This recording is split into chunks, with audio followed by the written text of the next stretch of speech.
Oi, Márcia. Oi, professor. Tudo bem? Agora deu certo, que bacana. Agora deu. Quando você estava nas áreas administrativa e contábil, tinha algum setor econômico que era o nicho do escritório, alguma coisa assim? Professor, como a cidade é pequena, a grande demanda nossa é comércio de pequeno porte. Varejo, Assim, né? isso, tinha uma ou duas empresas que eram de médio porte, mas devido à cidade ser bem restrita a isso, né?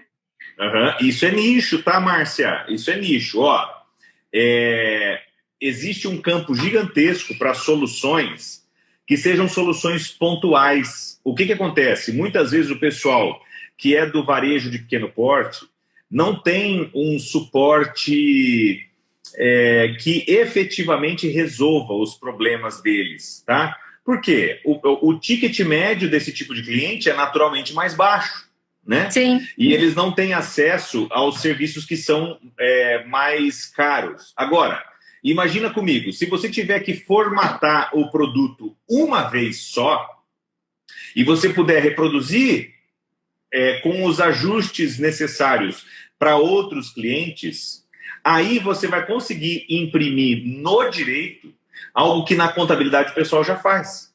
Então, sabe aquela contabilidade do guarda-livros? Sim. A contabilidade do guarda-livros não é isso. Ó, para todo mundo eu já tenho um modelo da declaração. Eu só troco ali o que é receita, despesa, ativo, passivo e balanço. Não é isso? Aqui é a mesma coisa, mas dá para fazer isso com qualidade, né? A gente tem o contador guarda-livros, que é um cara atencioso, que é uma contadora atenciosa, que vai lá e cuida do cliente, que fica com atenção para alguns pontos, avisa quando sai um refis bom para o simples, etc. E a gente tem também o contador guarda-livros, que é relaxado, que vai lá, que não presta atenção, que o cliente pede para fazer um cancelamento de um CNPJ ou de um alvará, ele não faz, deixa acumular 5, 6 anos. A gente sabe.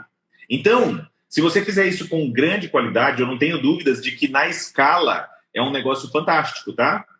Sim, professor. Então, tente formatar assim. O que eu te digo? Busque produtos que se acoplem às atividades dos clientes. Por quê? É interessante que você tenha produtos que sejam compatíveis com o trabalho de outros contadores, isso é um ponto importante, tá? Que é algo que, inclusive, a gente faz no escritório.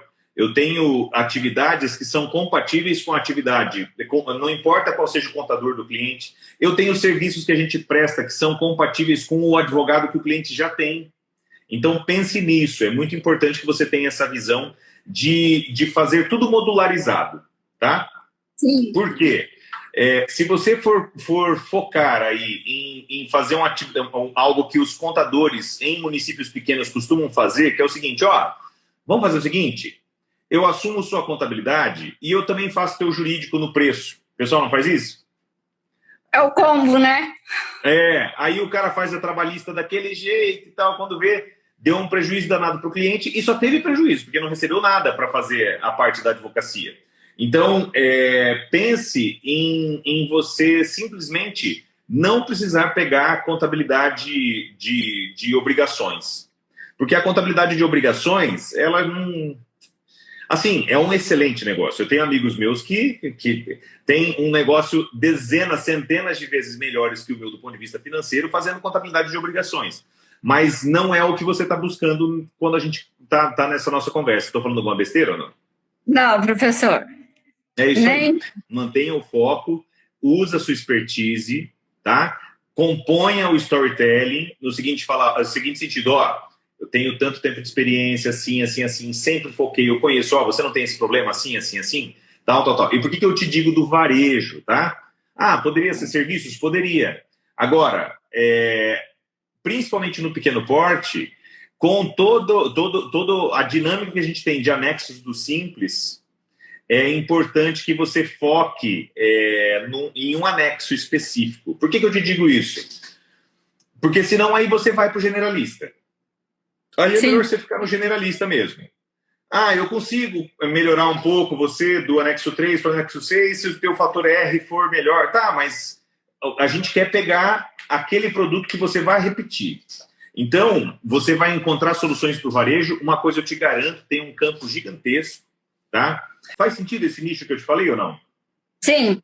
Maravilhoso. Então, como você já desenhou o nicho, tenha o foco em pensar já hoje, passa aí a noite e tal, ali tomando um cafezinho, assistindo a novela com a família e tal, passa a noite anotando o que são as dores desse teu cliente aí. A história profissional que a gente tem, ela não só condiciona o que a gente vai fazer, mas ela coroa o que a gente vai fazer, né? Ela melhora. Então, isso eu percebi ao longo dos anos, e eu vejo que a maioria das pessoas tenta fugir daquilo. E aí, quando você foge disso, é que você perde o seu maior diferencial. Então, hoje, é muito difícil que você tenha alguém que tenha a experiência que você tem. Muito obrigada, professor. Então, a Thay Kathleen, se você estiver aí, me dá um alô, Thay. Ela falou o seguinte: professor, tenho uma certa experiência com a avicultura, essa área econômica rola muito, muito, muito. Questões específicas de avicultura, do ponto de vista tributário. Inclusive, você tem um produto aí que, toda regra tem a sua exceção, e a exceção confirma a regra, né? Então, a minha regra é nunca abrace essas teses prontas, mas tem uma tese consolidada que é muito boa, que é da incidência do ICMS sobre a energia para avicultores. Nós tivemos um bom período aí de incentivo no programa Luz para Todos, do governo federal, em que não deveria incidir o ICMS na conta de energia da agricultura e da agroindústria, né? E a avicultura entra um tanto na agricultura e um tanto na agroindústria, por ser uma criação industrializada. E o pessoal da avicultura já contribuiu por muito tempo com o ICMS. Então, existe um campo muito grande aí, Thay, para você poder atuar com isso. Veja, sem dúvida nenhuma, ela ainda por cima deve conhecer os problemas, tá, da avicultura. Esse que é o principal. Então, Thay, para você se preparar já para quarta-feira, vá pensando nas dores desse seu público. Quais são os grandes problemas do pessoal da avicultura? Quais são as grandes despesas que eles têm, tributos que incidem sobre essas despesas, tá? Muito provavelmente na avicultura tem muita gente atuando aí no simples e não compensa. Então, coloca o cara no lucro real para poder aproveitar créditos, porque compra muito insumo e o insumo tem créditos. Isso é um elemento importante de planejamento tributário, tá? Faça isso, eu não tenho dúvidas de que vai ser muito bacana. Então, por mim, já está definido o seu campo. Agora é só a gente começar a trabalhar aí em qual vai ser o projeto, tá bom? A Tainá falou o seguinte: ainda estou na graduação, seus vídeos me tiraram da caixinha. 1001 ideias surgindo. Obrigado. Então, Tainá, faça isso, tá? Veja que ainda estar na graduação não é um impeditivo. Pelo contrário, quando a gente está com essa empolgação da graduação, você tem tempo para fazer muito planejamento que a gente de outro modo não faria. Então pense nisso, tá? Um ponto importante, pense em como que você pode aproveitar essas experiências. Segundo, você estando na graduação, Tainá, você tem espaço para poder, de uma maneira desinteressada, desobrigada, descompromissada, atuar naquilo que eu peço para que vocês atuem, que é vocês terem uma atuação específica em atividades que, a rigor, não seriam jurídicas, tá? Então, tem muita gente que tem atividades ali que não são jurídicas, né? E essas atividades que não são jurídicas, a gente pode pegar e resolver isso nesse período. Então, vejam, como que a gente resolve isso nesse período? Eu vou fazer um estágio no escritório de advocacia, ou então eu vou arranjar um trabalho como office boy. Ah, professor, eu vou fazer um estágio no fórum, ou eu vou trabalhar 6 meses como vendedor de uma loja de shopping. Vai ser vendedor na loja de shopping, tá? Vai trabalhar no laticínio, vai carpir lote, faça o que vai fazer com que você compreenda a visão do cliente. Entender direito já é a nossa obrigação, é irrelevante. Quando a pessoa vai contratar alguém, claro que você quer que a pessoa tenha uma formação jurídica excelente, isso é outra coisa. Mas do ponto de vista do cliente, ele já deduz que a sua formação jurídica é suficiente para que você preste serviços jurídicos, tá? O cliente não fica pensando assim, tem uma formação melhor ou pior, ou, nossa, será que ele passou no OAB, mas não é um bom advogado? Não existe esse tipo de coisa. Talvez depois, mas no começo não. É igual médico, a gente vai no médico, gente. Você vai no médico, o cara tem a qualificação de médico, você desconfia que o cara é médico, entendeu? Agora, o que vai fazer muita diferença é você conhecer o negócio do cliente. É isso que vai, primeiro, impressionar o cliente e, segundo, te dar uma qualidade muito grande de atuação. Tá? Então, se você pretende trabalhar com mercado de telefone e celulares, sabe o que você faz? Vai lá ser vendedor na loja de celular, ou vai trabalhar numa empresa que dá manutenção em celular, ou faz um curso de manutenção em celular, começa a trocar tela e bateria de celular. Você vai entender o mercado, aquele produto pelas entranhas. Espero que tenha clareado bem o que eu quero que vocês façam durante a graduação. Sem dúvidas, gente, o melhor tempo para você fazer isso é durante a graduação. Porque depois que você já se formou, você está aquele negócio, não, eu quero advogar, né? Mas é um ponto importante, tá? Gustavo, meu amigo, meu brother, também está participando lá e falou o seguinte, sou da área contábil, posso afirmar com toda certeza que as oportunidades tributárias são incontáveis. Gente, e se o Gustavo está falando, é porque realmente tá? Ele tem uma experiência gigantesca, um escritório de contabilidade ultra consolidado, referência mesmo, e veja, é o contador falando para nós qual que é o cenário, tá? O cenário é de inúmeras possibilidades. Então, pensem, vamos tirar algo de muito bacana. Pense como que você pode, em parceria com o escritório de contabilidade, você está meio perdido aí, não sabe qual que é a área. Vai em parceria com o escritório de contabilidade, vai conversar com o cara. Fala, bicho, eu tenho interesse de fazer um produto jurídico, eu tenho conhecimento jurídico bem consolidado em direito tributário, bem consolidado mesmo.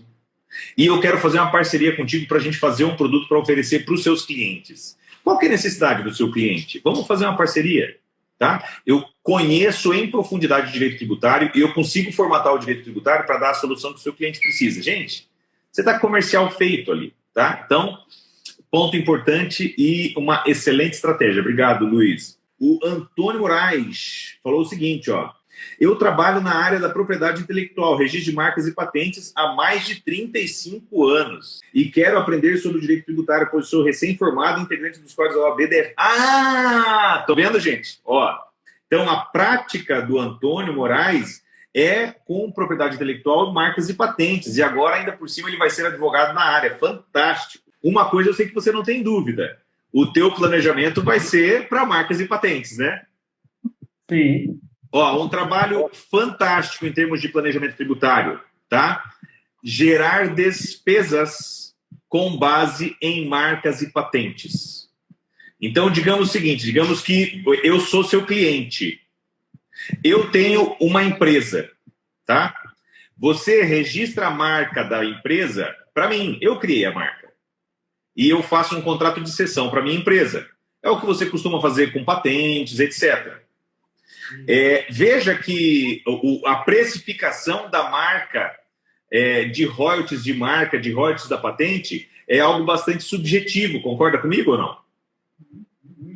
Então, você tem um campo fantástico aqui para gerar despesas. Não é fraude, não é evasão fiscal, é elisão fiscal. Nós vamos planejar como que eu vou ser remunerado por algo que eu não cobro.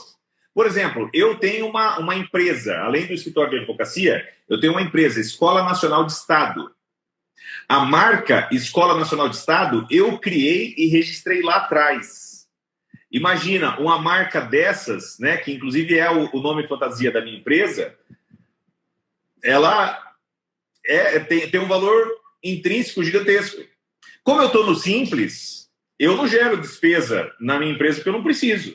Mas se eu não tivesse um Simples, eu poderia muito bem pegar e utilizar a minha marca para receber royalties da minha empresa.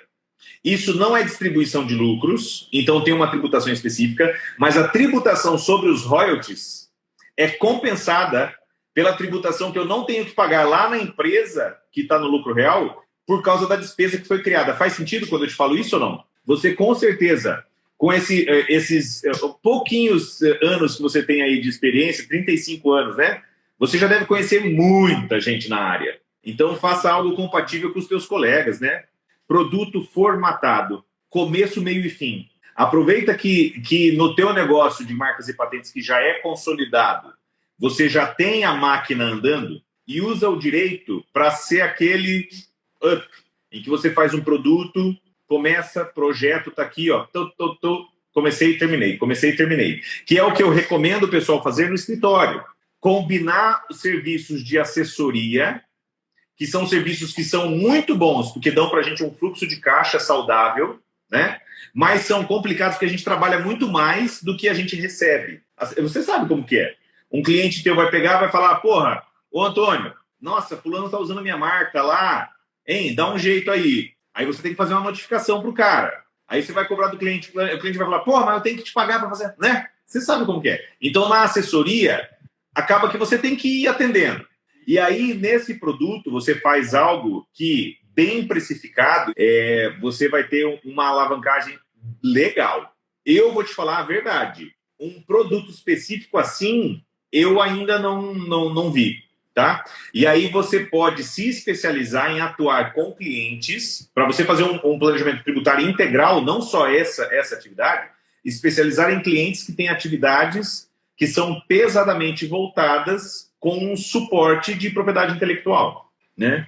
Então, você pega clientes de tecnologia, clientes que têm cessão de marcas, clientes que têm patentes internacionais, e fala para esse cliente, ó, para você faz sentido um planejamento tributário que seja voltado pesadamente nisso. Uma outra questão, isso é uma dica para você dar uma pesquisada, não sei se você conhece, tá?